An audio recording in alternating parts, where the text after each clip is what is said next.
बिस्मिल्लाहिर्रहमानिर्रहीम अस्सलाम वालेकुम। मेरा नाम उसामा है और आप देख रहे हैं मेरा यूट्यूब चैनल। आज हम टॉपिक के बारे में बात करने जा रहे हैं कि सिंगल फेज़ और थ्री फेज़ ट्रांसफार्मर में क्या डिफरेंसेस होते हैं और ये वर्क कहाँ करते हैं, सिंगल फेज़ कहाँ इस्तेमाल होता है और थ्री फेज़ कहाँ इस्तेमाल होता है और ये होते किस तरह हैं और इनकी जो मैन्युफैक्चरिंग है वो किस तरह होती है।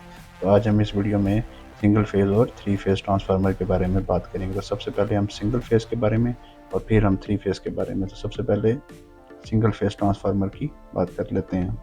जी, तो सिंगल फेज़ ट्रांसफार्मर और जो हमारे पास थ्री फेज़ ट्रांसफार्मर होता है उनमें डिफरेंस देखते हैं। पहले हम देख लेते हैं ट्रांसफार्मर एक ऐसी इलेक्ट्रिकल मशीन है जो वोल्टेज को स्टेप डाउन और स्टेप अप करने के लिए इस्तेमाल होती है, वोल्टेज और करंट को, और ट्रांसमिशन पावर ट्रांसमिशन के लिए, और जनरेटर्स जो हमारी पावर जनरेशन स्टेशन होते हैं वहाँ से घरों तक जो बिजली लाई जाती है, रेजिडेंशियल हों या वो इंडस्ट्रियल यूनिट हों, तो ये इनकी एप्लीकेशन हैं। ट्रांसफार्मर्स वगैरह इस तरह यहाँ पर इस्तेमाल होते हैं। डिफरेंट एप्लीकेशंस की वजह से जो है दो टाइप्स के हम इसके ऊपर ट्रांसफार्मर के ऊपर सप्लाई कौन सी दी जा रही है। अगर तो उसके ऊपर जो सप्लाई दी जा रही है वो सिंगल फेज़ है तो वहाँ पे जो ट्रांसफार्मर यूज़ होगा वो सिंगल फेज़ ट्रांसफार्मर, और इसी तरह जहाँ पे थ्री फेज़ की सप्लाई मौजूद है वहाँ पे थ्री फेज़ ट्रांसफार्मर यूज़ होगा। तो इन दोनों में जो मेन डिफरेंस है वो इनके कनेक्टर्स का है कि जो सिंगल फेज़ और ट्रांसफार्मर में, सिंगल फेज़ ट्रांसफार्मर में हमारे पास जो है वो दो कंडक्टर्स यानी कि एक फेज़ और एक न्यूट्रल मौजूद होगा, लाइन और एक न्यूट्रल, यानी एक ही फेज़ और एक ही न्यूट्रल मौजूद होगा। तो ये जो हमारे पास जो चीज़ होगी ये सिंगल फेज़ ट्रांसफार्मर की सप्लाई बन जाएगी। तो यहाँ पे सिंगल फेज़ ट्रांसफार्मर, जहाँ पे जो हमारे पास थ्री फेज़ ट्रांसफार्मर है वहाँ पे थ्री फेज़ सप्लाई होगी जिसमें तीन फेज़ और एक न्यूट्रल कनेक्टर मौजूद होगा। तो जो थ्री फेज़ है उसके केस में तीन न्यूट्रल और एक तीन फेज़ और एक न्यूट्रल हो जाएगा। तो अब हम देख लेते हैं कि हमारा जो सिंगल फेज़ ट्रांसफार्मर है वो क्या होता है। सिंगल फेज़ ट्रांसफार्मर जो है उस इसके ऊपर, कोर के ऊपर सिंगल पेयर कोयल जो है वो रैप हुई होती है कोर के ऊपर। तो जो प्राइमरी कोयल है उसमें as a the pair of primary coil as a primary, और एक जो है एंड सेकेंडरी, और ये जो है आपस में इलेक्ट्रिकली इंसुलेटेड होते हैं। इट मीन्स के एक कोर के ऊपर दो हमारे पास जो है वो कोयल्स लिपटी हुई होंगी, एक को हम प्राइमरी कहेंगे और एक को हम सेकेंडरी कहेंगे, और हर कोयल के दो दो टर्मिनल्स होंगे, और इस तरह ये टोटल चार टर्मिनल हो जाएंगे, दो प्राइमरी के और दो सेकेंडरी के, जैसे हम उनको एज फेज़ और न्यूट्रल लेंगे। तो इसमें कोई कम्प्लेक्स कॉन्फ़िगरेशन वाइंडिंग के लिए नहीं होती जैसे कि स्टार डेल्टा, जो कि हम आगे थ्री फेज़ में देखेंगे कि होती है। यहाँ पर इस तरह की कुछ नहीं होता, सिर्फ यहाँ पे एक फेज़ और एक न्यूट्रल होता है जिसको हमारे सर्किट को कंप्लीट कर देता है। यानी कि हम यहाँ पे लो वोल्टेज दे के यहाँ से हाई वोल्टेज और हाई वोल्टेज दे के यहाँ से लो वोल्टेज दे सकते हैं इन केस सिंगल फेज़, यानी कि एक न्यूट्रल और एक फेज़ के केस में। इसी तरह यूएस वगैरह में जो हमारे पास जो सिंगल फेज़ ट्रांसफार्मर होता है उसकी जो प्राइमरी साइड है उसके ऊपर 7200 वोल्ट जो है कनेक्ट किया जाते हैं, और जो सेकेंडरी वोल्टेज है वो हमें उसको स्टेप डाउन करके हमें जो 120 वोल्ट और 240 वोल्ट यू जो है वो सप्लाई प्रोवाइड कर देता है सिंगल फेज़ ट्रांसफार्मर। यूके और वर्क यूरोपियन यूनियन में हमारे पास जो है 11 केवीए इसकी इनपुट पे कनेक्ट किया जाता है और आउटपुट पे 230 volt single phase supply end users वगैरह को हमारे ये प्रोवाइड करता है। जो सिंगल फेज़ ट्रांसफार्मर है, घरों के बाहर अपने यूटिलिटी पोल्स आपने देखे होंगे जो खंबे लगे होते हैं बिजली के, उन पे ये जो ज़्यादातर ट्रांसफार्मर मौजूद होते हैं ये सिंगल फेज़ के ट्रांसफार्मर मौजूद होते हैं। और इनकी प्राइस जो है वो बहुत कम होती है, लो कैपेसिटी के होते हैं, और इस वजह से जो है ये छोटे लोड जो है हमारे घरों के लाइटर लोड, कमर्शियल डोमेस्टिक दुकानों वगैरह की जो सप्लाई होती है वो ये ट्रांसफार्मर सप्लाई कर रहे होते हैं।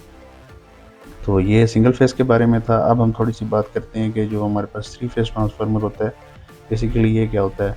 बेसिकली जो है थ्री फेज़ जो है हमारा ट्रांसफार्मर, ये basically three single phase transformer को हम सिंगल यूनिट में अगर लगा दें तो ये हमारे पास थ्री फेज़ ट्रांसफार्मर बन जाता है।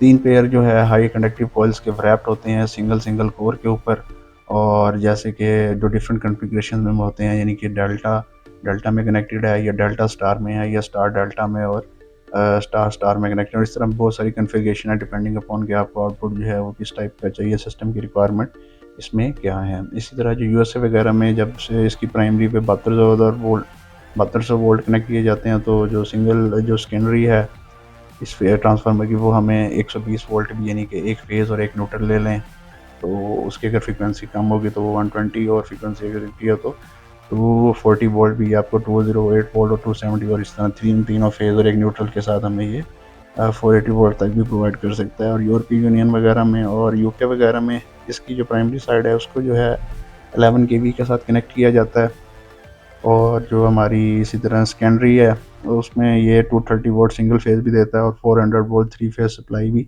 जो देता है, डिपेंडिंग अपॉन कि आपने जो है वो एंड यूज़र जो आपका है उसको आपने क्या चीज़ किस तरह की जो 3 फेज़ है वो प्रोवाइड करनी है, या आपने जो है उसमें सिंगल फेज़ उसको प्रोवाइड करनी है। आपका यूज़र डोमेस्टिक है या इंडस्ट्रियल है। ऐसी जो हमारे पास 3 फेज़ ट्रांसफार्मर है वो जनरली यूज़ होता है पावर जनरेशन में, जहाँ पे आपने स्टेप वोल्टेज को स्टेप अप करना होता है और स्टेप अप करके आप इसे हाई वोल्टेज पे जो है वो हाई ट्रांसमिशन यानी कि लॉन्ग डिस्टेंस पे इसको आप ट्रांसमिट कर देते हैं। और ये जो है हमारे पास 3 फेज़ ट्रांसफार्मर ये वोल्टेज वगैरह को कस्टमर की जहाँ पे हाई पावर की डिमांड हो, यानी इंडस्ट्री वगैरह में वहाँ पे आपको 3 फेज़ सप्लाई देनी पड़ती है, तो वहाँ पे ये ज़्यादातर इसका यूज़ होता है। तो इसको ज़्यादातर जो देखेंगे आप कमर्शियल एप्लीकेशन में इसका इस्तेमाल होगा। आप ये डिफरेंस देख लें दोनों के दरमियान में, ये जो single phase transformer versus 3 phase transformer की डायग्राम्स। तो अगर आप यहाँ पे देखें कि ये एक ट्रांसफार्मर की कॉइल है, तो जब हम प्राइमरी पे इनपुट अप्लाई करेंगे तो इसमें देखें number of turns of primary, और इस तरह ये प्राइमरी करंट और प्राइमरी वाइंडिंग ये हो गई, और ये हमारे पास सेकेंडरी वाइंडिंग हो गई इसमें, जिसमें ये N S number of turns है, और इसके ऊपर जो है आप करंट जो है आप देख सकते हैं सेकेंडरी का करंट, और यहाँ से ये सेकेंडरी वाइंडिंग होगी। तो अब जो है इसमें 3 फेज़ है। 3 फेज़ में देखेंगे 3 सिंगल ट्रांसफार्मर्स यानी कि सिंगल फेज़ के 3 ट्रांसफार्मर्स को एक ही कोर के ऊपर जब लैमिनेटेड किया हुआ है, इलेक्ट्रिकली ये इंसुलेटेड है। तो ये देखें कि ये उसकी प्राइमरी है, और ये सेकेंडरी I1 I2, इसी तरह ये I3 और ये I4 जो करंट यहाँ से पास हो रहा है प्राइमरी, ये उसकी सेकेंडरी, और इसी तरह ये आपका थर्ड वाली जो वाइंडिंग हुई हुई है ये उसका प्राइमरी और ये उसका सेकेंडरी। तो यहाँ से आपको हर वाइंडिंग से एक एक जो है वो फेज़ मिल जाता है। इस तरह 3 फेज़ और न्यूट्रल कंबाइन करके तो आपको यहाँ से 3 फेज़ मिल जाते हैं। तो ये आपका बन जाता है यहाँ पर 3 फेज़ ट्रांसफार्मर।